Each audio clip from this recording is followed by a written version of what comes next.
Hello everybody and welcome back. Thank you for joining me. Tonight we go to Snape Wood, and it's Now I Believe Him, the Snape Wood Bigfoot family sighting, wild woodland folk. And this was sent to me by email, so it's in the witness's own words. If you're ever in my neck of the woods, no pun intended, there is a place called Snape Wood, and it's part of the old original Sherwood Forest. But sadly, due to the industrialisation of the Midlands, it's become a secluded woodland area separated from Sherwood by at least 20 miles. But it's an area of special scientific interest, and it's fenced off, and it has many deer and animals that roam throughout it, and it's now a nature reserve. I used to camp there many years ago as a teenager growing up, and we'd stay overnight often, and we'd hear strange screeching noises.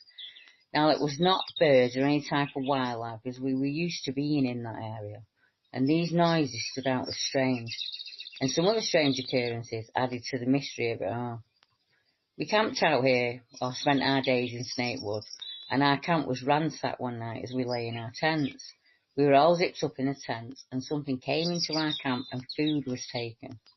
When we talked about it, my friend said he had caught sight of what he described as a huge, hairy man with no clothes on.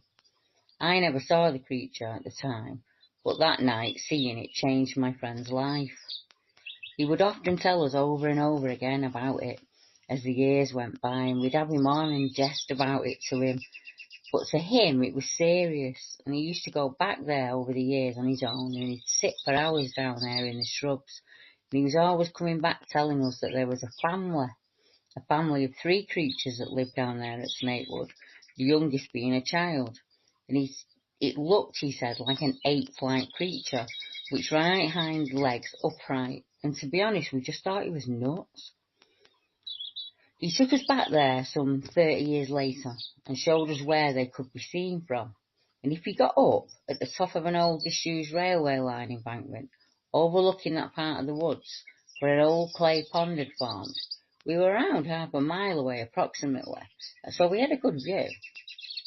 That day we sat there all afternoon, convinced nothing would happen, until we heard the same screech we had heard as youngsters.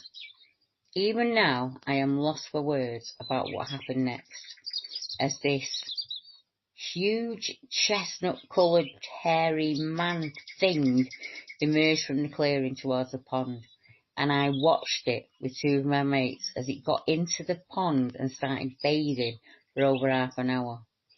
The only thing my mate said was, I told you, but you never believed me. Even now, all these years on, he still frequents the woods in winter. He told us he's seen the branches you show in your videos, and he says that they are waypoint markers, and when one passes by, they will turn it towards the direction they are walking towards, so the others know which way they have gone. I came across your channel by accident, and I was stunned when I started watching. Even now, at my age, I'm over 50, and I find it really hard to believe that they exist. If I hadn't seen it with my own eyes, I would never have believed it. But I can categorically state that they do. To be honest, myself and my friends ragged my mate for over 35 years, and it was just not something I would have believed in. But actually seeing it, although even from a distance, there was still no disputing what it was. My friend was always adamant from the beginning as to what he'd witnessed all those years ago, and he never let it lie either. He would often sporadically call in to see me when he was passing by my house, which is adjacent to the woods, and he'd tell me that he'd been back to the woods with food. I cannot tell you how many times I rolled my eyes and laughed at him until I saw it myself. But after seeing it, the whole saga is pretty emotional. Now, there is an old wives' tale that circulated around the estate and was told to young kids who stayed out longer than they should, that if you went into the woods at night, you would never be seen again. And I'm not sure if it's related or if other people have seen them, but it's all added to the mystery.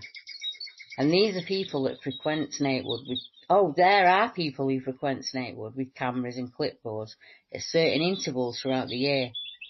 but I'm not sure if that's related. Either, as I said, it's a nature reserve and an area of special interest.